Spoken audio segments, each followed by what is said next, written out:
మీ మోకాల నొప్పులకు ఎటువంటి సర్జరీ లేకుండా ఎపియాన్ పెయిన్ క్లినిక్ అందిస్తున్న అత్యాధునిక చికిత్స. నమస్కారం డాక్టర్ రావు గారు. నమస్కారం అండి. 12 గంటల్లో 20 మైక్రో ఇయర్ సర్జరీస్ చేశారు. 36 గంటలు 48 గంటలు పనిచేసిన రోజులు ఉన్నాయి. ఉచిత క్యాంపు కండక్ట్ చేశాను. చాలా మందికి చెవిలో చీము వస్తుంది. డెడ్లీ డిసీజ్ అంటూ ఉంటారు టాన్సిల్స్ చిన్నపిల్లలు. ఒక తెల్లటి పొర టాన్సిల్స్ మీద ఏర్పడుతుంది. అది కిందకి శ్వాసకోశ నాళాల్లో కూడా వెళ్ళి హార్ట్ కూడా సరిగ్గా పనిచేస్తుంది. ఈఎన్టీ అంటే చిన్న క్లినిక్ పెట్టుకుంటూ ఉంటారు. మల్టీ స్పెషాలిటీ హాస్పిటల్ పెట్టాలన్న ఆలోచన, అంత ధైర్యం అప్పట్లో ఎలా వచ్చింది? 10 రూపాయలు సంపాదించుకున్నాడు, చెవిలో చీము వస్తుంది, చెవిలో కర్ణబేరు లేదు, ఆపరేషన్ చేయాలి, ఆపరేషన్ నేను ఉచితంగా చేస్తాను, సో మీరు ఒప్పుకుంటే అది చేస్తాను సార్, లేకపోతే మీ ఇష్టం సార్ అన్న. ఒప్పుకోకపోవటం వల్ల అద్భుతమైన హాస్పిటల్ని సృష్టించాల్సి వచ్చింది. ఇయర్ బడ్స్, ఎయిర్ పాడ్స్ ఎక్కువ వాడుతూ ఉన్నారు. ఇయర్స్ అనేవి, ఇయర్ డ్రమ్స్ అనేవి ఎంత పాడైపోతున్నాయి. చెవి కూడా కొన్ని డెసిబెల్ సౌండ్ కొంతసేపే వినగలుగుతుంది. శృతి మించి మనం విన్నామంటే ఆ వినికిడి కణాలు నాశనం అయిపోతాయి. చాలా మందికి కాఫ్, కోల్డ్ ఇటువంటి ఇన్ఫెక్షన్స్, ఫ్లూ వస్తూ ఉంటాయి. నా శరీరంలో రోగ నిరోధక శక్తి గానే సరిగ్గా లేకపోతే డెఫినెట్ గా ఆ వ్యాధి బారిన పడతాం. ఏషియాలో బిగ్గెస్ట్ ఈఎన్టీ హాస్పిటల్ తీసుకొచ్చే లెవెల్కి వచ్చానంటే న్యాయం, ధర్మం, మానవతా దృక్పథం తప్పితే వేరే ఏదీ లేదు.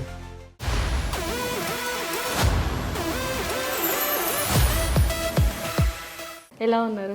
Yeah fine, thank you. 12 గంటల్లో 20 మైక్రో ఇయర్ సర్జరీస్ చేశారు. ఆ 12 అవర్స్ ఒకసారి వెనక్కి వెళ్ళి చూసుకుంటే ఏం గుర్తొస్తుంది? ఆ 12 అవర్స్ ఆపరేషన్ చేయగలిగిన నమ్మకం ఎలా వచ్చిందంటే, రోజుకి 24 గంటలు మాత్రమే మన వాచ్లో ఉంటే 36 గంటలు 48 గంటలు పనిచేసిన రోజులు ఉన్నాయి. అలా నా పరికరాలు నేను కడుక్కొని ఆ పరికరాలని మళ్ళీ టేబుల్ మీద పెట్టుకొని ఆపరేషన్ చేస్తూ ఉండేవాడిని. ఇటు నెల్లూరు నుంచి అటు విశాఖపట్నం దాకా నేను రైల్లో కానీ, కారులో కానీ, బస్సులో కానీ ప్రయాణిస్తుంటే అక్కడ దాంట్లో ఎదురుపోయేవాడిని. అన్ని గంటలు పనిచేస్తున్నప్పుడు మరి ఈ శక్తి నాకు ఏ తల్లి అయితే నాకు జన్మనిచ్చిందో ఆ తల్లి ఇచ్చిన శక్తి శరీరంలో అంత శక్తి ఉందని నాకే నమ్మకం వచ్చింది. అన్నప్పుడు ఈ లిమ్కా బుక్ ఆఫ్ రికార్డ్స్ కూడా అసలు కాకతాళీయంగా జరిగింది, కానీ నేను దానికోసం ప్రయత్నం చేయలేదు. దానికి కూడా ఒక పెద్ద కథ ఉంది. కథ ఏంటి? ఏంటంటే మీలాంటి ఒక జెంట్మెన్ వచ్చారు నా దగ్గరికి. సరే మీరు ఎన్ని చేస్తున్నారు కదా ఆపరేషన్లు, మీరు ఇలా లయన్స్ క్లబ్ వాళ్ళు విశాఖపట్నంలో ఒక ఉచిత క్యాంప్ కండక్ట్ చేయమన్నారు అని చెప్పి అడిగారు. అడిగితే సరే ఉచిత క్యాంపు కండక్ట్ చేశాను. చాలామంది పేషెంట్స్ పాపం పేదలు వచ్చారు మా దగ్గరికి. వచ్చిన వాళ్ళలో చాలామందికి చెవిలో చీము వస్తుంది. చెవిలో చీము, వినికిడి తగ్గినటువంటి ఒక కుటుంబంలో ఒక మనవడు, కూతురు, తండ్రి వచ్చారు. తండ్రి అంటే తాత వచ్చారు. ఒకే కుటుంబంలో ముగ్గురికి చీము వస్తూ వచ్చారంటే దాన్ని బట్టి మీరు అర్థం చేసుకోండి ఎంత బాధాకరమైన సంఘటనలో ఒక కుటుంబం ఉందో. ఇంత బాధాకరమైన సంఘటనలో చాలామంది పేదలు కష్టపడుతున్నప్పుడు వారికి ఏదైనా చేయాలనిపించింది. ఉచిత క్యాంపులు కండక్ట్ చేసి పేషెంట్ చూస్తుంటారు, వాళ్ళకి మందులు ఇస్తుంటారు, తర్వాత మీకు ఇది మంచిదండి ఇలా చేయండి అని చెప్తుంటారు.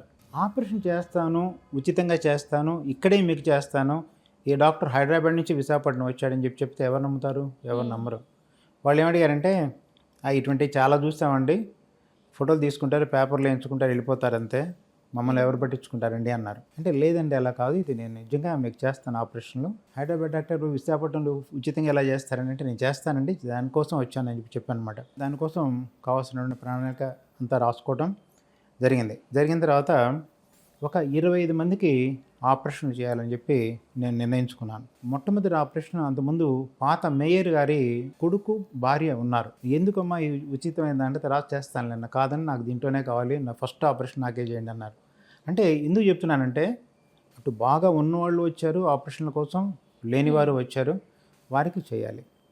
సరే ఏమైందంటే ఈ లిమ్కా బుక్ ఆఫ్ రికార్డ్స్ దానికి ఒక డైరెక్టర్ ఎవరు ఉంటారు, వారు ఏమడిగారంటే ఒక్కరోజు పోస్ట్ పోన్ చేస్తే డాక్టర్ గారికి వెంటనే లిమ్కా బుక్ ఆఫ్ రికార్డ్స్లోకి ఎంటర్ చేస్తామండి డాక్టర్ గారిని అడిగారు. అడిగితే నేను చెప్పాను నాకు ఒకరోజు పోస్ట్ పోన్ చేయడం నాకు అబ్జెక్షన్ లేదు, కానీ ఒకటి గుర్తుపెట్టుకోండి, 20 కుటుంబాలు నా కోసం ఎదురు చూస్తూ ఉంటాయి. 20 కుటుంబాలు వాళ్ళు విశాఖపట్నం వాళ్ళు కావచ్చు, విశాఖపట్నం చుట్టుపక్కల నుంచి వచ్చిన వాళ్ళు కావచ్చు. ఎవరైతే ఈ ఉచిత క్యాంప్ని ఆర్గనైజ్ చేస్తున్న లయన్స్ క్లబ్ వాళ్ళు ఆ పేషెంట్కి మాత్రం ఆహారం పెడతారు, కానీ వారితో పాటు వచ్చే మిత్రులకి, బంధువులకి ఆహారం పెట్టరండి. వారు రోజు పనిచేసుకొని డబ్బులు సంపాదించుకుంటామంటే ఆ డబ్బులు ఎలా సరిపోతుందండి? ఆహారం ఎక్కడి నుంచి వస్తుందండి? నేను దయచేసి నన్ను పోస్ట్పోన్ చేయమని మాత్రం అడగొద్దండి, నేను అదే రోజు ఆపరేషన్ చేస్తాను, మీరు ఎంటర్ చెప్పినా పర్వాలేదు అని చెప్పి అడిగాను. ఆవిడ ఆశ్చర్యపోయింది.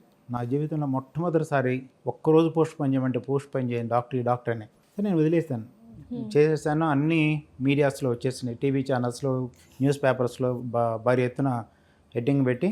తర్వాత అక్కడ కమిషనర్ ఆఫ్ పోలీసు సాంబశివరావు గారు ఉన్నారు, అప్పట్లో చాలా పవర్ఫుల్ పోలీసు, వారు వచ్చి ఇనాగ్రేషన్ చేసేసాను. కొంతకాలానికి ఆ మిత్రుడు వచ్చారు, సరే ఏమైంది మీ ఇంకో బుక్ ఆఫ్ రికార్డ్స్, లేదంటే ఒకరోజు పోస్ట్ పోన్ చేయమన్నా నేను చేయలేదండి అన్న. అయితే మీకు ఎందుకు సార్ ఈ రికార్డ్స్ వీడియోస్ అన్నీ నాకు ఇచ్చేసాయండి, నేను దాన్ని చూసుకుంటానని చెప్పి వారు అప్లై చేస్తే అప్పుడు ఆవిడ చెప్పిందంట, భలే మెచ్చుకుందంట. ఒకే ఒక్క డాక్టర్ నా జీవితంలో రికార్డ్స్కి ఒప్పుకోలేదు, ఒక్కరోజు పోస్ట్ పోన్ చేయమంటే పోస్ట్ పోన్ చేయలేదు, తప్పకుండా ఈ డాక్టర్ని లిమ్కా బుక్ ఆఫ్ రికార్డ్స్లో ఎంటర్ చేయాల్సిందండి. మొట్టమొదటి డాక్టరు, సింగిల్ డాక్టరు, ఇండివిజువల్గా ఎంటర్ అయ్యేటువంటి డాక్టర్ ఈ డాక్టరేనండి. మెచ్చుకొని వెంటనే ఎంటర్ చేసేసారు. 2009లో జరిగిన సంఘటన. లేదండి, అది నేను చేసింది ఏంటంటే ఒక మంచి కార్యక్రమం. పేదలంటే ఉన్నోళ్ళైనా సరే పేదలైనా సరే కూడా చాలా గౌరవిస్తాను నేను. ఆ గౌరవం, ప్రేమ, ఆప్యాయత వల్ల అది డెఫినెట్గా లిమ్కా బుక్ ఆఫ్ రికార్డ్స్లో ఎంటర్ అయిపోయింది. సో యూజువల్గా ఈఎన్టీ అంటే చిన్న క్లినిక్ పెట్టుకుంటూ ఉంటారు, కానీ మొట్టమొదట మల్టీ స్పెషాలిటీ హాస్పిటల్ పెట్టాలన్న ఆలోచన, అంత ధైర్యం అప్పట్లో ఎలా వచ్చింది? దీనికి కూడా ఒక కథ చెప్పాలి. నా క్లాస్మేట్ ఒకడు తర్వాత ఐ స్పెషలిస్ట్ అయ్యాడు. నేను ఎంఎస్సి ఈఎన్టీ చేరాను రా అన్న. ఎప్పుడు నేను చదువుకున్న ఎలిమెంటరీ స్కూల్స్ దగ్గర నుంచి ఎంఎస్సి ఈఎన్టీ దాకా నేను చదివిందన్నీ government schools, government colleges. MBBS, MS కూడా గుంటూరు మెడికల్ కాలేజ్లోనే చదివాను నేను. తర్వాత వాడు ఎప్పుడు జోకులు వేస్తుంటాడు. వాడు ఆఫ్థమాలజిస్ట్ అయ్యాడు, మంచి పేరు సంపాదించుకున్నాడు, ఒక పార్టీలో హై క్యాడర్లో కూడా ఉన్నాడు ఇప్పుడు. వాడు అంటాడు, రే రోడ్డు పక్కన కోయోళ్ళు ఉంటారా, వాళ్ళు ఈకలు పెట్టుకొని ఉంటారు, చెవి క్లీన్ చేయబడని చెప్పి కోడి ఈకలు, ఆ ఈకలు పెట్టుకొని వాడు ఉంటాడురా, అంటే వాడు హ్యాపీగా రోడ్డు పక్కన చెవిలు క్లీన్ చేస్తుంటే నువ్వు ఎంఎస్ చదవాలంటారా దానికోసం అని అడిగాడు. నిజంగా నేను నవ్వుకున్నా. వాడిని బాధపడలేదా ఆ సందర్భంలో? అలా లేదు, నాకు బాధ అసలు బాధ లేదు నాకు. అరే నువ్వు కరెక్ట్గా చెప్పింది అని చెప్పి ఒప్పుకున్నాను. చూస్తే అంత అంటే దేనికి పనికిరాని సబ్జెక్ట్ అనేటువంటి ఏంటిని దాన్ని ఒక అపూర్వమైనటువంటి బ్రాంచ్ లాగా తయారు చేసి దాంట్లో ఉన్న సూపర్ స్పెషాలిటీస్ అన్నీ తీసుకొస్తే, మీకు తెలుసో తెలియదు, వంకాయ కూర చేయడానికి, టమాటో కూర చేయడానికి, బెండకాయ కూర చేయడానికి ఒకే రకమైన పనిముట్లు పనికి వస్తాయి. కానీ ఇక్కడికి వచ్చేప్పటికి ముక్క ఆపరేషన్లో 100 రకాల ఆపరేషన్లు ఉంటాయి. ఈ 100 రకాల ఆపరేషన్ 100 రకాల పరికరాలు కావాలి. ఆశ్చర్యంగా ఉంది. అలానే చెవి ఆపరేషన్లు అంతే, గొంతుకు సంబంధించిన ఆపరేషన్లు అంతే. మన ఈ వాయిస్ ఇలా రావాలంటే, స్వరం ఇలా రావాలంటే స్వరపేటికి సంబంధించిన ఆపరేషన్లకి అంతే. మరి ఒక్కొక్క ఆపరేషన్కి ఒక్కొక్క పరికరం కావాలి, ఒక్కొక్క ఆపరేషన్కి ఒక్కొక్క లేజర్ కావాలి, ఒక్కొక్క ఆపరేషన్కి నావిగేషన్ కావాలి, ఒక నరాన్ని మనం కనుక్కోవాలంటే దానికి హార్మోనిక్ స్కాల్పెల్ కావాలి, నర్వ్ మానిటర్స్ కావాలి. మరి ఇంత పరికరాలు ఎవరు పెడతారు? ఒక హాస్పిటల్లో ఒక పరికరం కొనాలంటే కోట్ల రూపాయల్లో. ఆ హాస్పిటల్లో ఫస్ట్ డాక్టర్ని అడుగుతారంటే, డాక్టర్ గారు మేము ఇన్ని కోట్లు ఖర్చు పెడుతున్నాం మీ మీద, మీరు హాస్పిటల్కి ఎంత ఇస్తారని అడుగుతారు. ఈ డాక్టర్ ఏం చేస్తారు పాపం, వచ్చిన పేషెంట్కి ఏదైనా అవసరం అయితే ఆపరేషన్ చేస్తానంటాడు, అంతేగాని వీళ్ళు కోట్ల రూపాయల పరికరాలన్నీ వీరు ప్రతి వాళ్ళకి ఆపరేషన్ చెవి బదులు ముక్కు బదులు గొంతు చేయలేరు కదా. మా ఎవరైతే స్వచ్ఛంగా చక్కగా పనిచేసేటువంటి వ్యక్తులు భూమి మీద ఉన్నారు అంటే ఇప్పటికి కూడా డాక్టర్లు ఒక్కళ్ళే, చాలా సిన్సియర్గా పనిచేసేది డాక్టర్లు ఒక్కళ్ళే. వారు సిన్సియర్గా పనిచేస్తేనే ఇంత చక్కగా ప్రతి వ్యక్తి ప్రాణాన్ని నిలపగలిగినటువంటి కెపాసిటీ ఉన్నటువంటి వ్యక్తులు డాక్టర్ ఒక్కడే అనమాట. చాలామందికి సహాయం చేస్తున్నారు, ఎక్కువ కాలం జీవించడానికి కూడా సహాయం చేస్తున్నారు అనమాట. అటువంటి వృత్తి, ఈ గర్వించదగ్గ వృత్తి ఏంటంటే మెడికల్ ప్రొఫెషన్ ఒకటి అనమాట. సో దానికోసం ఈ పరికరాలు ఇవన్నీ కావాలంటే ఒక హాస్పిటల్ కావాలి. నేను ఒక కార్పొరేట్ హాస్పిటల్లో పనిచేస్తున్నాను. ఒక జడ్జి గారి దగ్గర ఒక అటెండెంట్ ఉన్నారు. కోర్టు కేసు పని మీద వెళ్తే వాడు అడిగితే 10 రూపాయలు అడుగుతాడు. లంచం అంటారు, దాన్ని టిప్ అంటారు, ఏమంటారు మీరు ఏమన్నానండి. 10 రూపాయలు పాపం అడిగేది నిజంగా 10 రూపాయలు అడుగుతాడు. ఇంకెక్కడికి వెళ్ళినా వేలల్లో అడుగుతారు. డెత్ సర్టిఫికేట్ కావాలన్నా, మనకి ఏదన్నా కావాలన్నా కూడా ఒక 1000 రూపాయలు లేదు, మనకు సర్టిఫికేట్స్ కూడా రావు. అంటే డెత్ సర్టిఫికేట్ 1000 రూపాయలు ఇవ్వడం ఏంటంటే తప్పదు, అది అలవాటైపోయింది. ఏదైనా 10 రూపాయలు అడుగుతాడు. 10 రూపాయలు సంపాదించుకున్నాడు, చెవిలో చీమ వస్తుంది, చెవిలో కర్ణబేరు లేదు, ఆపరేషన్ చేయాలి. జడ్జి గారి దగ్గర అటెండర్, సరే సార్ ఆపరేషన్ చేయించుకుంటాను సార్, సరే బాబు చేస్తానమ్మా అన్న. డబ్బులు ఎంత ఉన్నాయని అడిగా, ఎవరికి సరదాగా అడిగితే 5000 ఉన్నాయి సార్ నా దగ్గర అన్న. నేను డైరెక్ట్గా అడిగా, సార్ 5000 ఉన్నాయి అతని దగ్గర, 5000 తీసుకోండి మీరు, పరికరాలు అవి, దానికి కావాల్సిన మందులు అన్నీ కూడా చాలా తక్కువ ఖర్చులో అవుతాయి, ఆపరేషన్ నేను ఉచితంగా చేస్తాను, సో మీరు ఒప్పుకుంటే అది చేస్తాను సార్, లేకపోతే నేను మీ ఇష్టం సార్ అన్నా. కానీ ఒప్పుకోలేదు.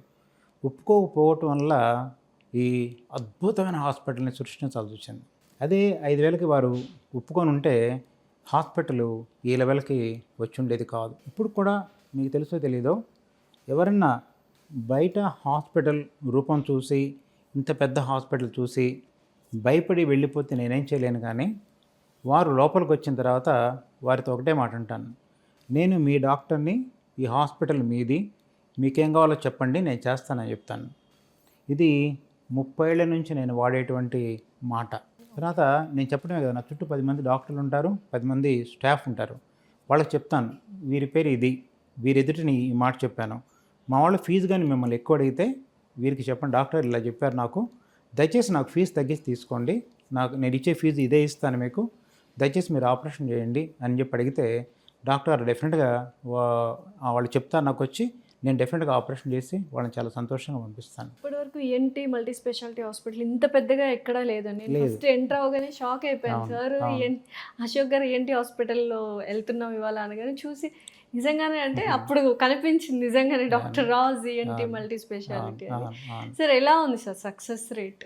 ఇది సక్సెస్ అనేది దీనికి కూడా మొట్టమొదటి మీకు చెప్పేస్తాను. నేను elementary school Tanguturi Prakasam Pantulu school నేను ఒంగోలులో చదువుకున్నాను, elementary school.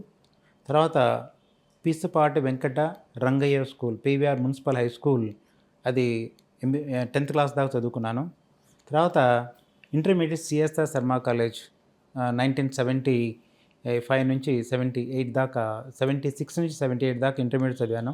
First అటెంప్ట్లో MBBS seat వచ్చింది గుంటూరు మెడికల్ కాలేజ్లో 1978. ఫస్ట్ అటెంప్ట్లో కొట్టేశాను. ఎంబీబీఎస్ ఎంఎస్ 2 అక్కడే చదివాను. నేను వచ్చింది చాలా చిన్న కుటుంబం నుంచి వచ్చాను. ఏంటంటే ఆ కుటుంబం ఈ దారపోగులన్నీ కూడా వాళ్ళు చేనేత నేసేటువంటి కుటుంబం నుంచి వచ్చాను నేను. ఎప్పుడైనా సెలవులకి మా నాన్నమ్మ దగ్గరికి వెళ్తే, చీరాలు వెళితే అక్కడ ఎన్ని మగ్గాలు ఉంటాయన్నమాట. అల్లరి చిల్లరి తిరగడం, అల్లరి చిల్లరి చిన్న వయసులో పరిగెత్తడమే కదా, అలా పరిగెట్టడం వల్లే ఇంత అద్భుతంగా ఉన్నాను నేను. 30 ఏళ్ల క్రితం పరిచయం పేషెంట్ కూడా ఇప్పుడు అడుగుతుంటారు, సార్ 30 ఏళ్ల క్రితం మీరు ఎలా ఉన్నారు, ఇప్పుడు అలానే ఉన్నారు, సీక్రెట్ ఏంటి అని అడుగుతుంటారు అనమాట. మా అమ్మ ఇచ్చిన పాలండి అని చెప్తుంటాను నేను. అలానే ఈ పరిగెత్తుంటే, రే నీకు ఆ దారపు విలువ ఏం తెలుసుద్దిరా, మగ్గంలో ఉన్నటువంటి తాళ్ళు గురించి నీకేం తెలుసు, దారాల గురించి నీకేం తెలుసుద్దిరా, అది తెగిపోతే అతికించడం చాలా కష్టం, పరిగెత్తొద్దు అనేది. ఆ మాట నాకు అలా గుర్తుండిపోయింది. ఎంఎస్ ఏంటి చదివిన తర్వాత ఇంత అద్భుతమైన బ్రాంచ్, చెవి ముక్కు గొంతు, ఎంతో అద్భుతాలు సృష్టించాలనే ఉద్దేశంతో నేను ఎంఎస్సీ ఏంటి చదివాను. చదివిన తర్వాత ఏమీ నాకు రాదు, నాకు డిగ్రీ పేపర్ మీద ఇచ్చారు తప్పితే ఆపరేషన్ చేయడానికి నాకేమీ రాదు, ఏం చేయాలనిపించింది, నాకు చాలా బాధేసింది. అప్పుడు నేను మెడ్రాస్ వెళ్ళి అక్కడ 8 ఏళ్ళు పనిచేయడం జరిగింది. నా ఫ్రెండ్ ఒకడు మొన్న డిస్నీ ల్యాండ్లో ఉండి, సాయంత్రం పూట అందరూ మీకు తెలిసినాయి కదా, చక్కగా డ్రింక్ చేస్తారు, వాడు డ్రింక్ చేస్తూ ఉన్నాడు, వాడు ఫోన్ చేస్తే సరదాగా మాట్లాడుతున్నాడు, అరే నువ్వు ఒక అద్భుతమైన ప్రొఫెషన్లో ఉన్నావు, నా కూతురికి ఆపరేషన్ చేశావు ఒక 10 ఏళ్ల క్రితం, నా కూతురు అద్భుతంగా ఉందిరా, నువ్వు ఈ పని నువ్వు చేయగలవా అని అడిగాడు. అరే నీకు తెలిసిందే కదా, జీవితంలో నేను స్టూడెంట్ లైఫ్లో స్మోక్ చేయలేదు, ఇప్పటికీ స్మోక్ చేయలేదు, జీవితంలో చిన్నప్పుడు తాగలేదు, ఇప్పుడు తాగట్లేదురా, నీలాగా నేను డిస్నీల్యాండ్కి వచ్చి కూర్చొని నీతో కవులు కూడా చెప్పలేను అంటే కరెక్ట్రా అని చెప్పింది. నువ్వు కానీ డిస్నీల్యాండ్ నా దగ్గరికి వచ్చి కూర్చొని కవులు చెప్తుంటే, మధ్యన కథలు చెప్పుకుంటా ఉంటే అది చాలా పాపం రా అన్నాడు. అదేరా నీకు నాకు డిఫరెన్స్, నేను బిజినెస్ మ్యాన్, నేను కోట్లు సంపాదించాను, నువ్వు డాక్టర్ అయిపోయావు, నువ్వు అలా ఉండిపోయావు, ఇది నువ్వు చేయలేవు అన్నాడు. అది కరెక్ట్. ఎందుకంటే నేను ఎంబీబీఎస్ ఎంఎస్ చదివిన తర్వాత వెంటనే ప్రాక్టీస్ పెడితే నా మనసు వేరే రకంగా ఉండేది. ఒక ముని వేదాలన్నీ చదువుకుంటాడు, దేవుని ప్రత్యక్షం చేసుకోవడం కోసం ఏం చేస్తాడు, కఠోర నియమ నిబంధనలతో తపస్సు చేస్తాడు. అలా తపస్సు చేశాను నేను. ఆ 8 ఏళ్ళు తపస్సు చేశాను. ఎలా తపస్సు చేస్తానంటే, మా సార్ 4ంటికి వస్తానంటే నేను 3:45కి, తెల్లవారుజాను 3:45కి ఆపరేషన్ థియేటర్లో ఉండేవాడిని. అప్పుడు ఆయన చాలా రోజులు చూసి అడిగాడు, రే నీకు పెళ్ళయింది, భార్య ఉంది, కొడుకున్నాడు, వీళ్ళని వదిలేసేసి నువ్వు ఏంటి ఈ టైంకి వచ్చేస్తున్నావు, నువ్వు 1 గంట లేటుగా రావచ్చు కదా అన్నాడు. లేదండి, నేను ఇక్కడ నేర్చుకోవడం కోసం వచ్చాను, మీకు సేవ చేయడం కోసం వచ్చాను అంటే గురు శిష్యుల బంధం ఎలా ఉంటుందో అలా ఆ బంధం కోసం నేర్చుకోవడం కోసం అనేటువంటి దానికోసం అక్కడికి మెడ్రాస్ వెళ్ళాను. సారే చూసి 5,000 జీతానికి నువ్వు ఇలా పనిచేస్తున్నావు, సరే చెయ్యి అన్నాడు. చేశాను. అక్కడ కూడా పరీక్ష పెట్టాడు. మళ్ళీ డబ్బులేమో నా దగ్గర ఉన్న డబ్బులు అయిపోతున్నాయి. 3 నెలలు జీతం ఇవ్వలేదు. నేను చూశాను. అది టెస్ట్ అనమాట. వీడు జీతం ఇస్తే ఉంటాడు, జీతం లేకపోతే వెళ్ళిపోతాడు అనే టెస్ట్ చేద్దామని ఏమనుకున్నారు. 3 నెలలు పాస్ అయ్యాను. 3 నెలలు మాత్రం సార్ నా దగ్గర తెచ్చుకున్న డబ్బులన్నీ అయిపోతున్నాయి సార్, నేను రాత్రిపూట ₹1 వేరుశనగపప్పు కొనుక్కొని తింటున్నాను తప్పితే అన్నం కూడా తింటాం మానేసాను సార్. అదే నువ్వు చెప్పొచ్చు కదా, నువ్వు రోజు ఇద్దాం అనుకుంటా, ప్రతి నెల జీతం ఇద్దాం అనుకుంటున్నా, నేను మర్చిపోతున్నాను, నువ్వు అడిగితే ఇచ్చావును కదా. లేదు సార్, నేను మీరు ఇస్తారు కదా, ఈ నెల కాకపోతే వచ్చే నెల ఇస్తా, పై వచ్చే నెల ఇస్తారు కదా, 3 నెలలు అయిపోయింది సార్, సారీ రావు రేపు ఇచ్చేస్తా అని చెప్పి 3 నెలల జీతం ఒకేసారి ఇచ్చేస్తారు. ఎందుకు చెప్తున్నానంటే కష్టాలు అనేది ప్రతి వాళ్ళకు వస్తుంటాయి. డబ్బులుంటే కొందరు తినలేరు, డబ్బు లేక కొందరు తినలేరు. నా దగ్గర డబ్బులు లేక నిజంగా తినలేదు, కానీ అలా తిన్నప్పుడు కూడా అద్భుతంగా నేర్చుకున్నాను. నేను తెల్లవారుజాము 4 నుంచి తెల్లవారుజాము 2 దాకా పనిచేసేవాడిని. మరి ఎవరన్నా తెల్లవారుజాము 4 నుంచి 2 దాకా పనిచేయగలరా? పనిచేయలేరు. అలా చేసి ఆపరేషన్లు 96లో నేను హైదరాబాద్ రావడం జరిగింది. తర్వాత సరే మరి టీచింగ్ ఇలా ఉన్నప్పుడు మరి ఆపరేషన్ చేస్తున్నాను, ప్రపంచ ప్రఖ్యాతిగాంచిన డాక్టర్ని అయిపోయాను. మరి టీచింగ్ ఏం చేయాలి? మరి డాక్టర్స్ అందరూ నేర్చుకోలేకపోతున్నారు కదా, ఏం చేయాలి? దానికి టీచింగ్ కోసం ఒక పెద్ద ఆడిటోరియం కూడా కట్టాను నేను. మీరు ఆడిటోరియం చూస్తే ఆశ్చర్యపోతారు. ప్రైవేట్ హాస్పిటల్ ఇంత పెద్ద ఆడిటోరియం, ఈఎన్టీ హాస్పిటల్ ఇంత పెద్ద ఈఎన్టీ హాస్పిటల్ అనుకుంటే పెద్ద ఆడిటోరియం కట్టడం పాఠాలు చెప్పడం కోసం, డాక్టర్ కోసం. మన భారతదేశం నుంచి వచ్చే డాక్టర్లే కాదు, ఇతర దేశాల నుంచి కూడా డాక్టర్ ఇక్కడికి వస్తారు. ఎందుకంటే ఈ విద్య అనేది ప్రపంచం మొత్తం నలుమూలలా వ్యాపించాలి. అంతేగాని మన ఇంట్లో వాళ్ళకి నేర్పుకోవడం, మన ఏదో అక్క చెల్లెళ్ళకి నేర్పుకోవడం అలా కాదనమాట. ప్రతి వ్యక్తి కూడా ఈఎన్టీ తీసుకున్న ప్రతి వ్యక్తి కూడా నైపుణ్యం సంపాదించుకోవాలి. ఆ నైపుణ్యం సంపాదించుకుంటే నేను వేల మందికి డాక్టర్కి ట్రైనింగ్ ఇవ్వగలుగుతాను. మరి మిగిలిన వాళ్ళకి మరి ఏమవుతారు? వాళ్ళు కూడా నేర్చుకోవాలి. వాళ్ళు నేర్చుకుంటే వీరందరూ కలిస్తే వేల మంది డాక్టర్లు ఈఎన్టీ డాక్టర్లు ట్రైనింగ్ ఇస్తే వాళ్ళు ఏం చేస్తారు? లక్షల మందికి అద్భుతమైన చికిత్స చేస్తారు. చాలామంది పేషెంట్లు మా దగ్గరికి వస్తుంటారు. వచ్చి ఏమండి మీకు ఈ ఒకళ్ళు చెవిలో కర్ణబేరి అసలు లేదండి, పూర్తిగా కర్ణబేరి పోయిందండి, దాదాపు 30 ఏళ్ళు 40 ఏళ్ళ నుంచి అంటే డాక్టర్ మీరు చాలా చక్కగా చెప్పారండి, అది కరెక్ట్, 40 ఏళ్ళ నుంచి నాకు సమస్య ఉందండి, నేను తిరిగానండి, దాదాపు 10 మంది డాక్టర్ దగ్గరికి వెళ్ళాను, వాళ్ళు మందులు రాసిస్తున్నారు, ఆ మందులు వేసుకున్నాను, చీము తగ్గుద్ది, మళ్ళీ 2 నెలలకు 3 నెలలకు మళ్ళీ చీము వస్తే మళ్ళీ అదే డాక్టర్ దగ్గరికి వెళ్తున్నాను, మళ్ళీ మందులు రాసిస్తున్నారు, మళ్ళీ చీము తగ్గుతుంది. ఒక్కసారి కూడా డాక్టర్ ఆపరేషన్ చెప్పలేదండి, మీరు చూడగానే ఆపరేషన్ చేయించుకోవాలని చెప్పారు. ఆ తర్వాత మళ్ళీ నన్ను తిట్టడం కాక నా కొడుకు కూడా చెప్తున్నారు, మీరు తీసుకొని వచ్చి ఉంటారు మీ నాన్నగారిని, లేకపోతే వారు వచ్చేవాళ్ళు కదంటే నా కొడుకు కూడా చెప్తున్నాడు, కరెక్ట్ నేనే తీసుకొచ్చాను సార్ మా నాన్నగారిని, నాన్నగారు భయపడతారన్న ఉద్దేశంతో నేను తీసుకొచ్చాను అని చెప్పి చెప్తుంటారు అనమాట. ఇటువంటి సంఘటనలు నా జీవితంలో ఎన్నో. మరి ఇటువంటి సమస్య ఉన్నప్పుడు మరి ఒక అద్భుతమైన హాస్పిటలు, అద్భుతమైన పరికరాలు, అద్భుతమైన సౌకర్యాలు ఉన్నటువంటి హాస్పిటల్ డెఫినెట్గా కావాలి కదా. అందుకని ఇంతటి మల్టీ స్పెషాలిటీ హాస్పిటల్ ఈఎన్టీ ద్వారా. ఈఎన్టీ సార్, అయితే యూజువల్గా ఇప్పుడు ఉన్న టెక్నాలజీ ప్రకారం ఇయర్ బడ్స్, ఎయిర్పాడ్స్ ఎక్కువ వాడుతూ ఉన్నారు.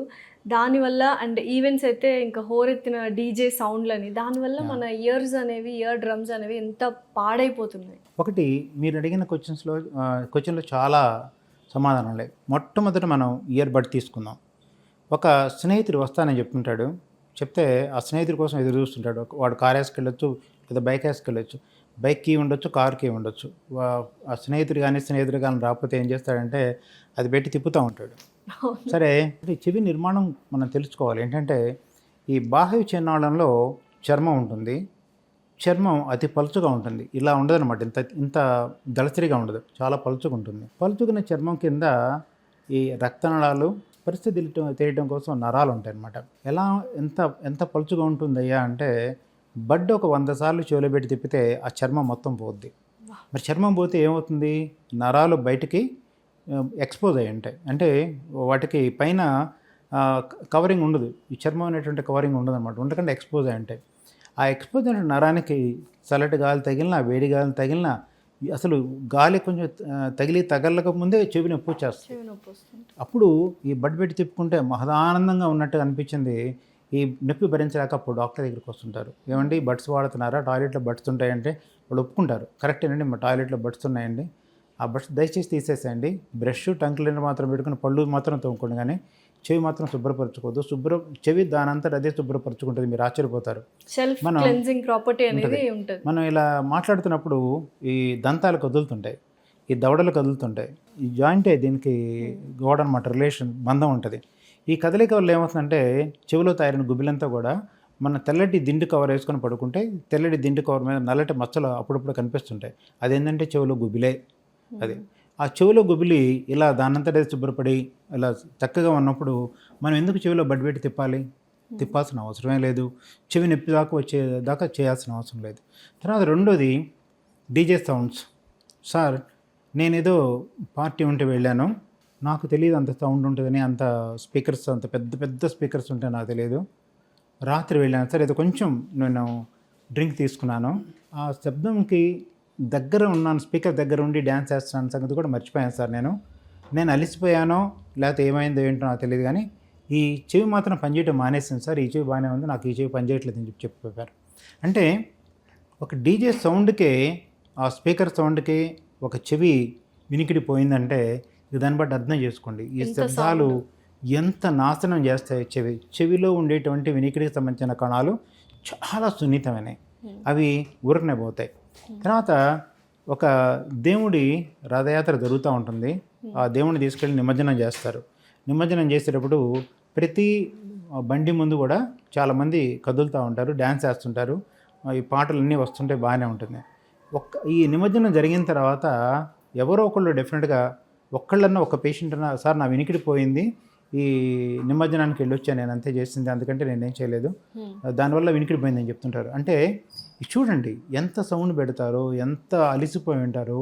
మనకి అలుపు వచ్చిన తర్వాత శరీరం కానీ మనసు కానీ విశ్రాంతి కావాలంటే తప్పకుండా విశ్రాంతి ఇవ్వండి. చెవి కూడా కొన్ని డెసిబిల్ సౌండ్ కొంతసేపే వినగలుగుతుంది. ఆ డెసిబిల్ సౌండ్ శృతి మించి మనం విన్నామంటే డెఫినెట్గా వినికిడి కణాలు చాలా సున్నితమే కావటం వల్ల ఆ వినికిడి కణాలు నాశనం అయిపోతాయి. ఇయర్ ఫోన్స్ కూడా చాలా మంది వాడుతున్నారు, చాలా చాలా చాలా డేంజరస్. మనం చెప్తున్నాయి, మనకి ప్రతిదానికి ఒక చక్కెర బ్యాగ్ ఒకటి మోస్తున్నాం, 10 కిలోల చక్కెర బ్యాగ్ మనం తీసుకున్నాం, మోసుకుంటున్నాం. ఈ చెయ్యి నిప్పుడితే ఏం చేస్తాం, రెండో చెయ్యికి మార్చుకుంటాం. కానీ అలానే ఈ చెవి వినికిడి, ఈ చెవి వింటూ ఉంది కానీ అది మారలేదు. కనీసం రే నేను అలిసిపోయాను, ఈ చెవి నువ్వు పని చేయరా అని చెప్పడానికి అవకాశమే లేదు. అది మెదడు ద్వారా సిగ్నల్స్ వెళ్ళాల్సిందే. కానీ రెండు చెవులు వింటున్నప్పుడు ఒక చెవి పోతే రెండో చెవి కూడా పోవడానికి అవకాశం పోవచ్చు కూడా. మనకి ఒకసారి గుర్తుపెట్టుకోండి, మీరు మంచినీళ్ళు తాగకుండా, ఆహారం సమయంగా తీసుకోకుండా, ఈ రథయాత్ర కానీ లేకపోతే నిమజ్జనం కానీ జరిగినప్పుడు సాగినప్పుడు దీంట్లో గంటలు డ్యాన్స్ చేస్తూ ఉంటారు. శరీరంలో వాటర్ అంతా పోతుంది, శరీరంలో రోగనిరోధక శక్తి తగ్గిపోతుంది, సన్నగిలిపోతుంది. అప్పుడు ఏమవుతుంది, ఒక్కసారి మీరు ఒకటే గుర్తుపెట్టుకున్నారు, శరీరంలో బ్యాక్టీరియా, ఫంగస్, వైరస్ అన్నీ ఉంటాయి. ఎప్పుడు ఏం చేస్తుంటాయంటే శరీర రోగ నిరోధక శక్తి ఎప్పుడు తగ్గుద్దా, మేము విజృంభించి బయటకు వచ్చేద్దాం అని చెప్పి శత్రువులాగా ఎదురు చూస్తూ ఉంటాయి. ఎప్పుడైతే మీ శరీరంలో రోగ నిరోధక శక్తి తగ్గుద్దో ఈ వైరస్ విజృంభించి పెరిగి రెండు చెవుల్ని నాశనం చేయడానికి కూడా అవకాశం ఉంది.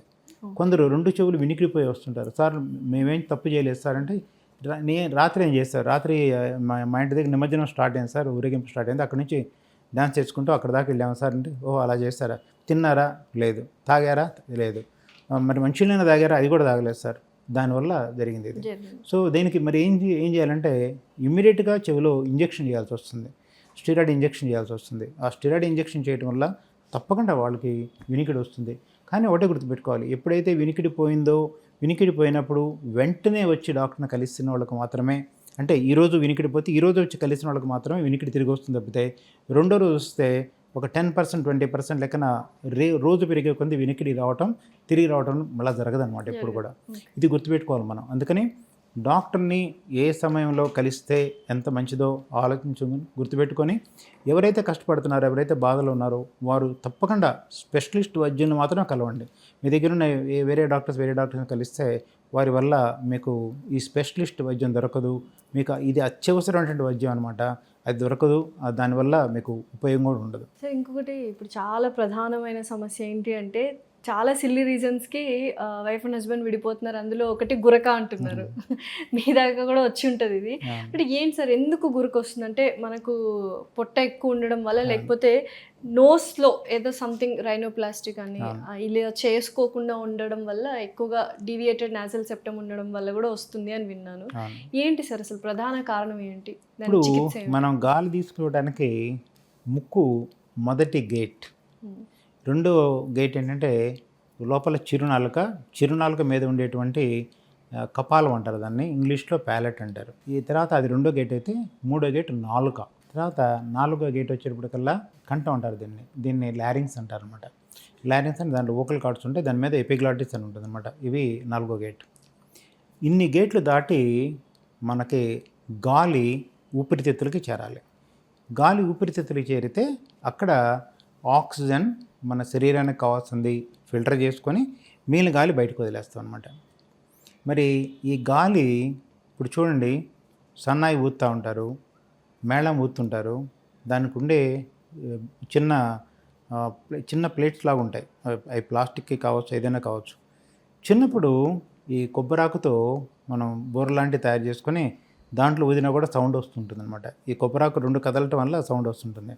రెండు కొబ్బరాకులు ఇలా కదలటం వల్ల మనం గాలి ఊదితే సౌండ్ వస్తుంటే, మరి ఈ ముక్కు దూల వంకరుంది అనుకోండి, ముక్కులోంచి గాలి పోవాలంటే సౌండ్ వస్తుంది. సరే, దాని కిందకి వెళితే పడుకున్నప్పుడు ఏమవుతుందంటే చిరునాలుక అంగిలి వెనకబడి అవి రెండు కొట్టుకుంటారు, దడ కొట్టుకుంటాయి అనమాట. కొట్టుకుంటే ఎంత వింతగా ఉంటాయంటే, ఒకళ్ళేమో పాట పాడినట్టుగా ఉంటుంది, ఒకళ్ళేమో వేలేసినట్టుగా అనిపిస్తుంది, కొందరేమో గాంట్రింపుల్లాగా ఉంటాయి, కొన్ని పిల్లి కూతురులాగా ఉంటాయి.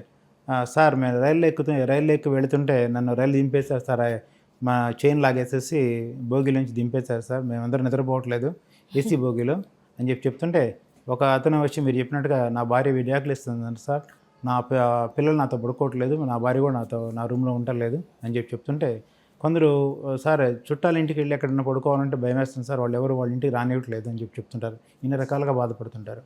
మరి ఇన్ని రకాలుగా బాధపడుతున్నారంటే, ఈ మధ్య ఒక మ్యూజిక్ డైరెక్టరు నిధిలోనే చనిపోయారు. ఎందుకు చనిపోయారు అంటే, బరువు ఎక్కువ ఉండటంలో, శరీరంలో బరువు ఎక్కువ ఉన్నప్పుడు ఏమవుతుందంటే, ఉండే పైప్ లైన్, ఒక ఇంటికి కావాల్సినటువంటి ఒక పైప్ లైన్ ఎంచుకుంటే దాంట్లోంచి మంచినీళ్ళు వస్తుంటాయి.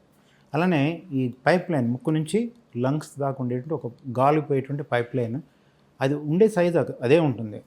మనం అతిగా తిని శరీరానికి శ్రమ లేకుండా మనకు కావాల్సిన దానికంటే ఎక్కువ తింటే, రుచిగా ఉందనుకొని పొట్ట బాగా డైజెస్ట్ చేసుకుంటుంది, పొట్ట పుట్టినంత తినేస్తామనుకోండి, ఏమవుతుంది, శరీరం అడ్డదిడ్డంగా పెరిగిపోతుంది.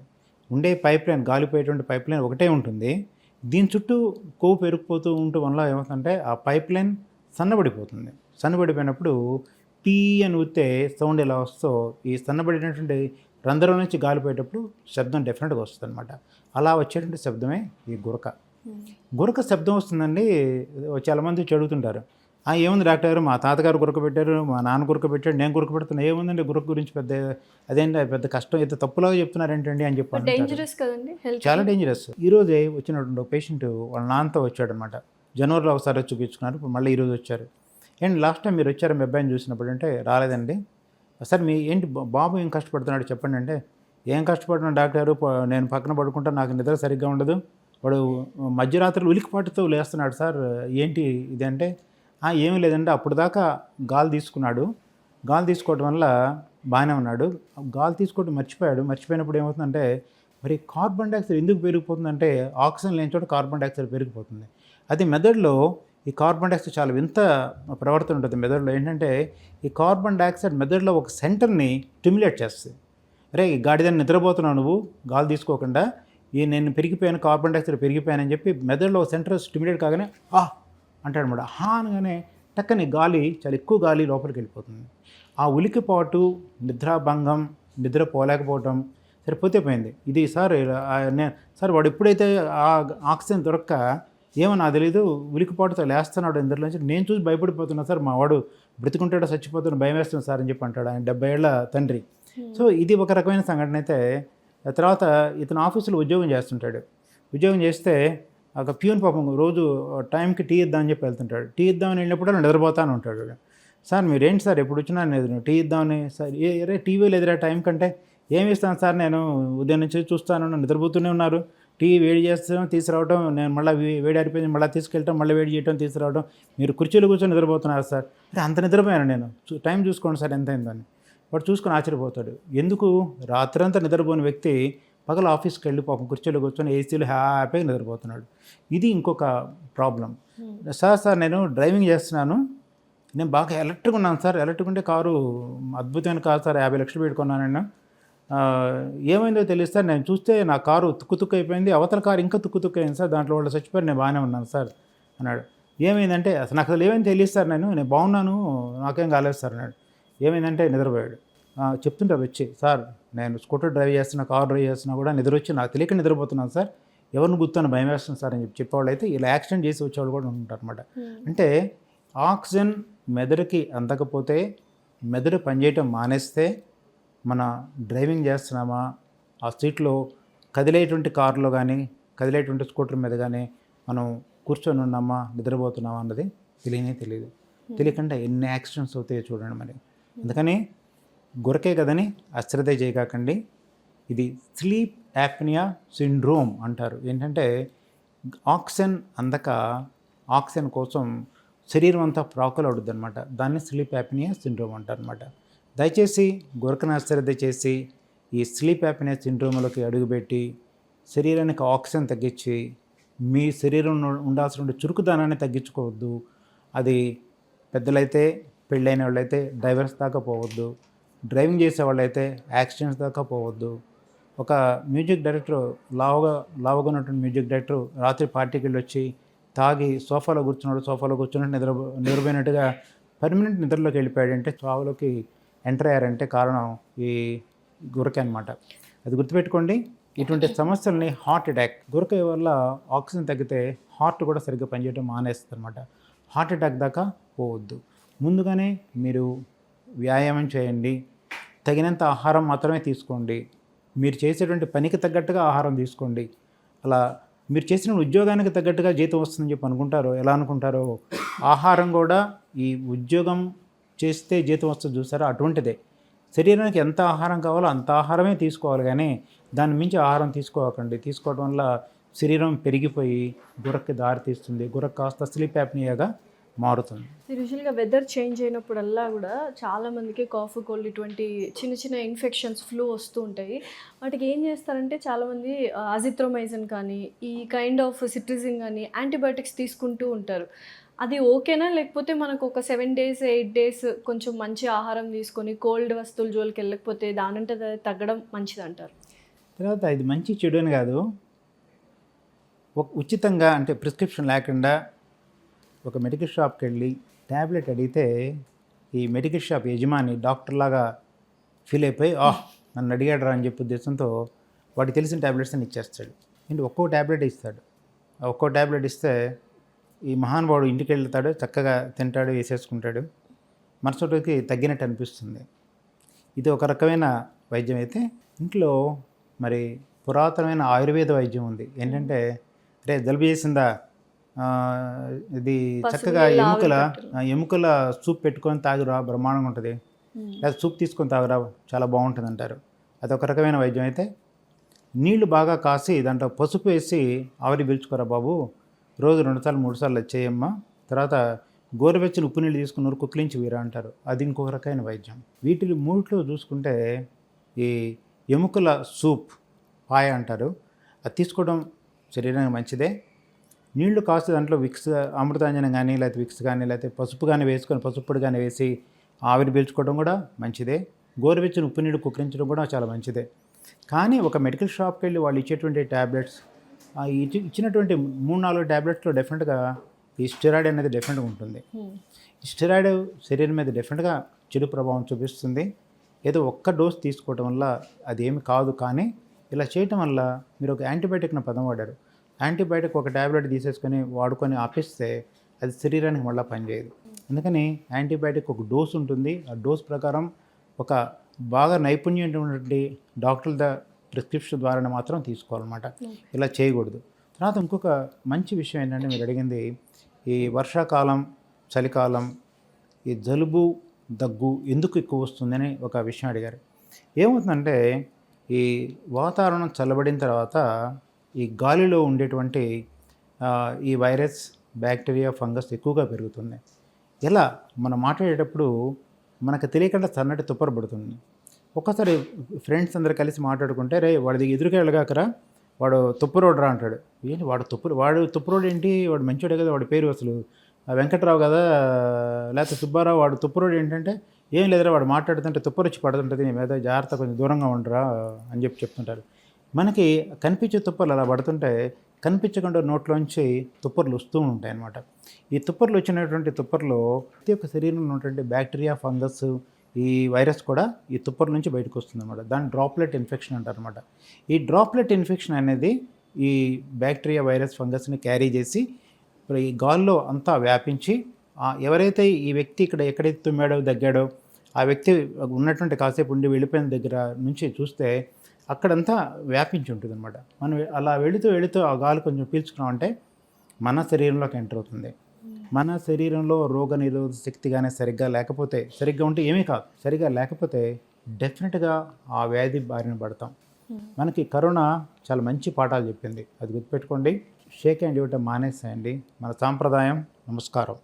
సో నమస్కారంతో మీరు దీన్ని తప్పించుకోవచ్చు. షేక్ హ్యాండ్ ఇవ్వటం వల్ల చాలా జబ్బులు మనకి ఆ వ్యక్తి నుంచి మనకి రావటం జరుగుతూ ఉంటుంది. సో ఇవన్నీ గుర్తుపెట్టుకొని ఈ జాగ్రత్తలు తీసుకుంటే ఇటువంటి చిన్న సమస్యల నుంచి కూడా మనం బయటపడవచ్చు. సార్, చిన్నపిల్లలకి చాలామందికి టాన్సిల్స్ వస్తూ ఉంటాయి. పాపం వాళ్ళకి తెలియక మనం అవాయిడ్ చేస్తుంటాం, ఐస్ క్రీమ్స్ తీసుకోకూడదు అది ఇదని. ఎందుకు అసలు చిన్నపిల్లలకి ఒక 2 years, 3 years, 5 years వరకు టాన్సిల్స్తో బాగా బాధపడుతూ ఉంటారు. కొన్నిసార్లు ఊపిరి అందక చనిపోయే సిచ్యువేషన్స్ కూడా చాలా వరకు చూస్తుంటాము. డెడ్లీ డిసీజ్ అంటూ ఉంటారు టాన్సిల్స్ చిన్నపిల్లలు. అసలు ఎందుకు వస్తాయి, వాటిని ఎలా మనము అవాయిడ్ చేయాలి, ప్రివెంట్ చేయాలి? టాన్సిల్స్ కలుగు చేసే క్రిములు చాలా రకమైన క్రిములు ఉన్నాయి. టాన్సిల్స్ ఒకటి చనిపోవటం అనే పదం వాడారు మీరు. టాన్సిల్స్ ఇన్ఫెక్షన్ వస్తే చనిపోతారా అంటే, ఒకప్పుడు డిఫ్తీరియా అనే ఎక్కువగా వ్యాపించింది. ఈ డిఫ్తీరియా వల్ల ఒక తెల్లటి పొర టాన్సిల్స్ మీద ఏర్పడుతుంది. ఈ పొర టాన్సిల్స్ మీద ఏర్పడేసేసి అక్కడే ఉండిపోతే బాగానే ఉంటుంది. అది కిందకి శ్వాసకోశ నాళాలకు కూడా వెళ్ళి శ్వాస తీసుకోవడం చాలా ఇబ్బంది అయ్యి హార్ట్ ఎఫెక్ట్ అయ్యి హార్ట్ కూడా సరిగ్గా పనిచేయడం మానేయటం వల్ల ఈ చనిపోవటం అంటూ జరుగుతుంది. తర్వాత ఇది ప్రమాదకరం అయితే, రెండోది చీమగడ్డ. టాన్సిల్స్ ఉంటే టాన్సిల్స్ పైభాగంలో ఒక గడ్డలాగా ఏర్పడుతుంది చీము. సో ఆ గడ్డ ఏర్పడినప్పుడు తింటాం మానేస్తారు. ఉమ్ము కూడా మనం నోట్లో లాలజలం ఇప్పుడు మాట్లాడుతూ మనం మింగుతూ ఉంటాం. ఏంటి మింగేదంటే డోంట్ నో దట్ అంటే లాలజలమే మింగుతుంటాం మనం. ఈ లాలజలం మింగుతుంటాం. ఈ లాలజలం కూడా మనం మింగకుండా నోట్లోంచి కారిపోతాం, చొంగ గారినట్టు కారిపోతూ ఉంటుంది. ఒక్కోసారి చెప్తుంటారు తల్లిదండ్రులు, సార్ ముక్కు నుండి చీమిడి కారిపోతుంది, నోట్లోంచి లాలజలం కూడా కారిపోతుంది, మా బాబు ఎప్పుడు చూసినా అలా ఉంటున్నాడు సార్. దాన్ని వేకెంట్ ఎక్స్ప్రెషన్ అంటారు అనమాట. ఈ వేకెంట్ ఎక్స్ప్రెషన్ దేనివల్ల అంటే, ఈ టాన్సిల్స్ ముక్కు వెనకాల టాన్సిల్ లాంటి ఒక కణజాలం ఉంటుంది, దాన్ని ఎడినాయిడ్స్ అంటారు అనమాట. ఈ టాన్సిల్స్, ఎడినాయిడ్స్ ఈ రెంటి వలన మనకి గాలి తీసుకోవడం చాలా కష్టం అవుతుంది. కష్టమయ్యి ముక్కులోంచి కారటం, తర్వాత నోట్లోంచి కూడా చొంగ కారటం జరుగుతూ ఉంటుంది. వాళ్ళు గురక కూడా పెడుతుంటారు అనమాట. గురక రావడం, చిన్నపిల్లలకు గురక రావడం ఏంటంటే అంటే మీరు ఆశ్చర్యపడవచ్చు అనమాట. ఈ చిన్నపిల్లలకు గురక రావడానికి కారణం టాన్సిల్స్, ఎడినాయిడ్స్ అనమాట. తర్వాత ఇక టాన్సిల్స్ ఇన్ఫెక్షన్. మరి ముక్కు గాలి రావట్లేదు, ముక్కు వెనకాల ఈ టాన్సిల్ అంటే కణజాలం ఉంది, దాన్ని ఎడినాయిడ్స్ అని చెప్పి అంటున్నాం. ముక్కు దుల వంకర ఉంది, ముక్కు వెనకాల ఈ కణజాలం ఎడినాయిడ్స్ ఉన్నాయి. మరి ముక్కును మూసేస్తే ఏం చేస్తారు పిల్లలు? నోరు తెరిచి గాలి తీసుకుంటారు. నోరు తెరిచి గాలి తీసుకోవడం వల్ల మరి టాన్సిల్స్ డెఫినెట్గా వ్యాధిగ్రస్తం అవుతాయి. సరే, టాన్సిల్స్ వ్యాధిగ్రస్తమే కాకుండా టాన్సిలైటిస్ నేరుగా ఇలా నోటితో గాలి తీసుకోవడం వల్ల రావడం కాకుండా మీరు ఐస్ క్రీమ్స్, కూల్ డ్రింక్స్ అనే పదం వాడారు. చిన్న పిల్లలే కాదు, ఐస్ క్రీమ్స్ తిన్నవాళ్ళు. మరి మొన్న ఒక స్టాటిస్టిక్స్ ఏం చెప్తుందంటే, మోస్ట్ అన్హైజీనిక్ ఫుడ్ దొరికేటువంటి స్థలం ఏదయ్యా అంటే అది హైదరాబాద్ అని చెప్పి రాశారు. మరి టీవీ ఛానల్స్లో వచ్చింది రాదో నాకు తెలియదు. మరి పేపర్లో రాస్తే పేపర్ ఎంతమంది చదువుతారు? చదువుకున్న వాళ్ళు కూడా చాలా తక్కువ మంది పేపర్ చదివేది. సో మరి మీరు ఎలా చదివారు డాక్టర్ గారు అంటే, ఆ పేపర్లో నేను చదివాను కాబట్టి నాకు గుర్తుంది, చెప్తున్నాను మీకు నేను. మరి ఒక స్టాటిస్టిక్స్ ఇలా చెప్పిందంటే, రోడ్డు పక్కన అతిగా దొరికేది ఏంటయ్యా అంటే అక్కడక్కడ తయారు చేసేటువంటి తినుబండారాలే దొరుకుతాయి. వాడు రుచిగా ఇస్తే చాలు, కానీ వాడు ఏ నీళ్లు వాడుతున్నాడు, ఎటువంటి చేతులతో పెడుతున్నాడు, మరి దుమ్ము ధూళి రోడ్డు పక్కన ఉంటే పోయేటువంటి కార్లు, బస్సులు ఆ ధూళంతా దీని మీద పడుతుందా లేదా ఇవన్నీ ఆలోచించే టైం ఉండదు. ఆకలేసింది, రోడ్డు పక్కన కొనుక్కున్నాం, తినేసాం. ఇది మరి ఇటువంటి అన్హైజీనిక్ ఫుడ్ తీసుకున్నప్పుడు టాన్సిల్స్ వ్యాధిగ్రస్తం అవుతాయి. చిన్నపిల్లల వ్యాధిగ్రస్తం అవటమే కాదు, పెద్దలు కూడా టాన్సిల్స్ ఇన్ఫెక్షన్ వల్ల తినలేక నానా ఇబ్బందులు పడి కష్టంగా వచ్చి మా దగ్గరికి వస్తే ఫస్ట్ మొట్టమొదటి ప్రశ్న నేను ఏమడుగుతానంటే, నిన్న కానీ మొన్న కానీ లేకపోతే వారం లోపల కానీ ఐస్ క్రీమ్స్ ఏమైనా తిన్నారా? సార్ నిజంగా తిన్నాను సార్, పార్టీకి వెళితే అక్కడ ఐస్ క్రీమ్స్ పెట్టారు, తినేసాను సార్ నేను. దాంతో నాకు 5 days అయింది సార్, టాన్సిల్స్ వాచి ఇబ్బంది పడుతున్నాను సార్, అసలు ఏం తినలేకపోతున్నాను, ఏ పని చేయలేకపోతున్నాను, మనిషిని కూడా తాగలేకపోతున్నాను సార్ అని చెప్పి వస్తారనమాట. మరి ఇటువంటి ఎన్ని సంఘటనలు గుర్తుపెట్టుకొని మనం తినేటప్పుడు కొంచెం జాగ్రత్తలు తీసుకుంటే, తర్వాత నోటితో గాలి తీసుకోవడం కూడా మంచిది కాదు. ముక్కులో కొన్ని ఫిల్టర్స్ ఉంటాయి. ముక్కు చేయాల్సిన పని ముక్కే చేయాలి, నోరు చేయాల్సిన పని నోరే చేయాలి. మీరు చెవి ముక్కు గొంతు డాక్టర్ని కలిస్తే దానికి కావాల్సిన చికిత్స తీసుకుంటే ముక్కు చేసే పని ముక్కు చేసేట్టుగా చేస్తారు, నోరు చేసే పని నోరు చేసేట్టుగా చేస్తారు. ఈ టాన్సిల్స్ అనేటువంటి ఇబ్బంది రాకుండా మనం పిల్లల్ని కాపాడుకోవచ్చు, పెద్దల్ని కాపాడుకోవచ్చు. సో ఫైనల్గా ఇప్పుడున్న యంగ్స్టర్స్కి ఏమైనా మెసేజ్ ఇవ్వాలనుకుంటున్నారు రిగార్డింగ్ హెల్త్ కానీ వాళ్ళ గోల్స్ వైపు కానీ ప్రయాణించాలి అంటే what is your message to audience? ఆరోగ్యాన్ని కాపాడుకోవాలి మనం. అంటే మొదటి నుంచి మీకు ఇదే చెప్తున్నాను, మనం చేసే పని ఏంటి, శరీర ధర్మాలు ఏంటి, ప్రతి శరీరానికి ప్రతి వాళ్ళకి చెప్తుంటాను నేను. శరీరం దేవుడిచ్చిన శరీరం కావచ్చు, అమ్మ నాన్న ఇచ్చిన శరీరం కావచ్చు, దీనికి కొన్ని ధర్మాలు ఉంటాయి. శరీరం ఒక దేవాలయం లాంటిది, దాన్ని మీరు ఎంత పవిత్రంగా చూసుకుంటే అది అంత పవిత్రంగా ఉంటుంది. నా దగ్గరికి వచ్చేటువంటి పేషెంట్స్లో 30% మంది బాగా లావుగా వస్తుంటారు. ఆపరేషన్ ముందు చెప్తాను, మీరు బరువు తగ్గడం కోసం నాకు పరిచయం అయితే కనుక ఈ రోజు నుంచే ప్రయత్నం చేయండి అని చెప్తుంటా. ఆపరేషన్ తర్వాత కూడా చెప్తుంటాను. మళ్ళీ తిట్టుకోవద్దంటే, సార్ లేదు సార్, మీరు డాక్టర్ కదా, మీరు మాకు సలహా ఇవ్వచ్చు, మీ సలహా డెఫినెట్గా పాటిస్తానని చెప్తారు. అందుకని మీరు దేవాలయంకి వెళ్ళేటప్పుడు స్నానం చేసి మంచి పట్టుబట్టలు తిట్టడమే కాదు, ప్రతిరోజు కూడా ఈ దేవాలయాన్ని, మన శరీరం అనేటువంటి దేవాలయాన్ని పవిత్రంగా చూసుకోండి. మీ చుట్టుపక్కల ఉండే ప్రతి వ్యక్తిని కూడా ఒక మనిషిలాగా మీరు గుర్తించండి. పశువుల్ని, కాకుల్ని, పక్షుల్ని వాటిని ఎంతో ప్రేమగా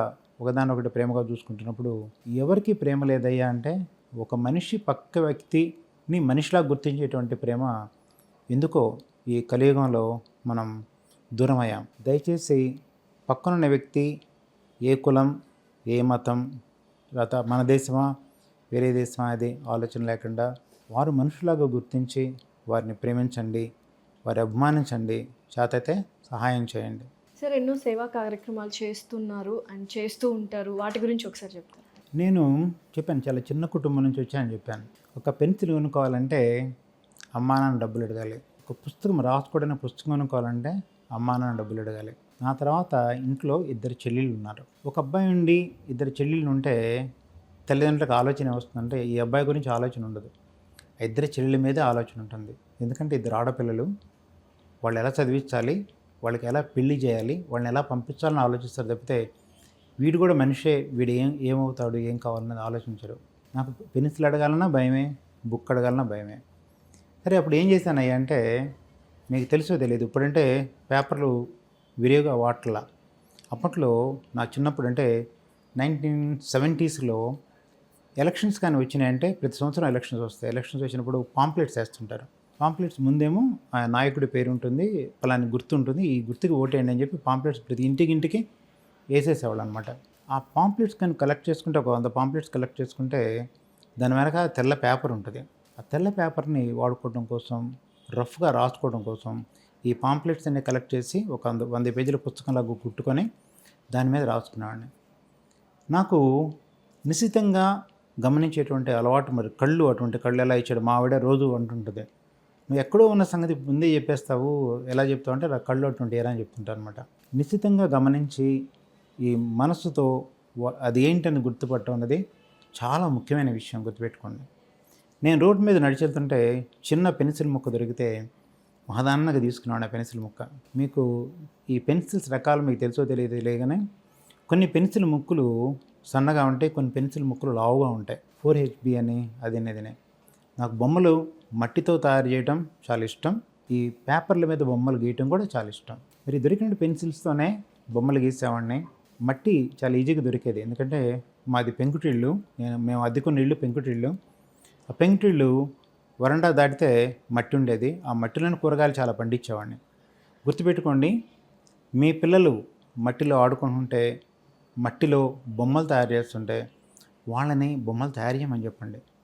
వాళ్ళు కాబోయే ఇంజనీర్స్ కావచ్చు, కాబోయే డాక్టర్లు కావచ్చు.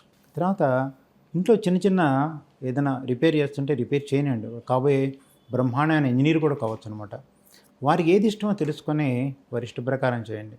మరి ఇలా ఈ పెన్సిల్స్ అని బొమ్మలు వేసేవాడిని, ఈ పేపర్ వాడుకుంటూ దాని మీద రఫ్ పుస్తకంగా పెట్టుకొని చక్కగా రాసుకునేవాడిని.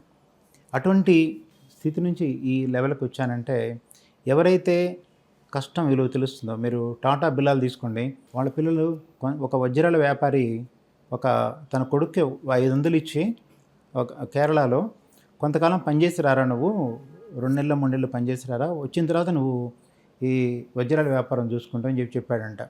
ఇది కూడా పుస్తకంలో వచ్చింది. సో ఒక పేపర్లో వచ్చిన విషయమే. 500తో 3 నెలలు ఎలా గడపాలి అనేది ఒక టీ షాప్కి వెళ్ళాడు.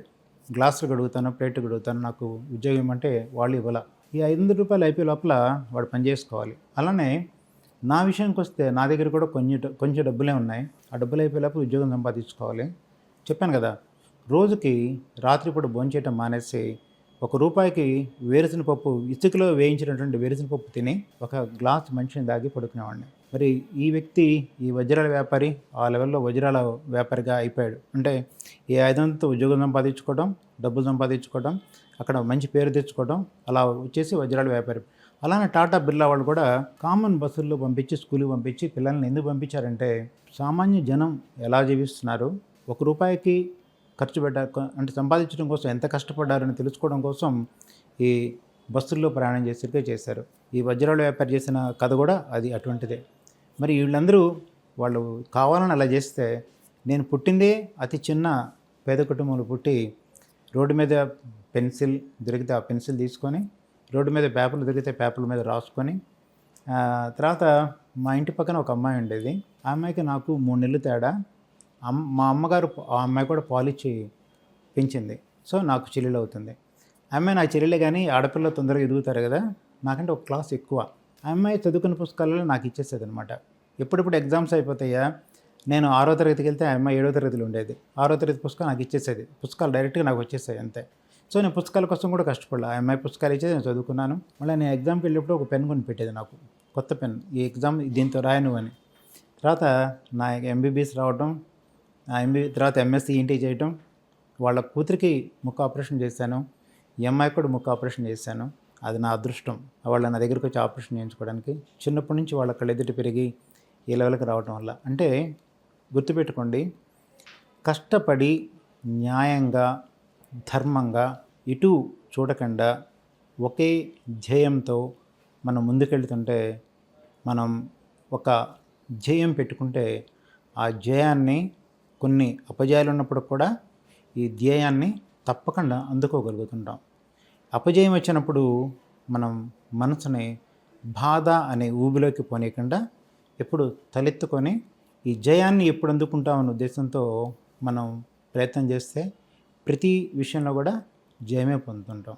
మరి పాంప్లెట్స్, రోడ్డు మీద దొరికిన పెన్సిల్ నుంచి ఇంత అద్భుతమైన ఏషియాలో బిగ్గెస్ట్ ENT హాస్పిటల్ తీసుకొచ్చే లెవెల్కి వచ్చానంటే న్యాయం, ధర్మం, మానవతా దృక్పథం తప్పితే వేరే ఏదీ లేదు. కష్టపడండి, విజయం మిమ్మల్ని వరిస్తుంది. Thank you sir, thank you so much.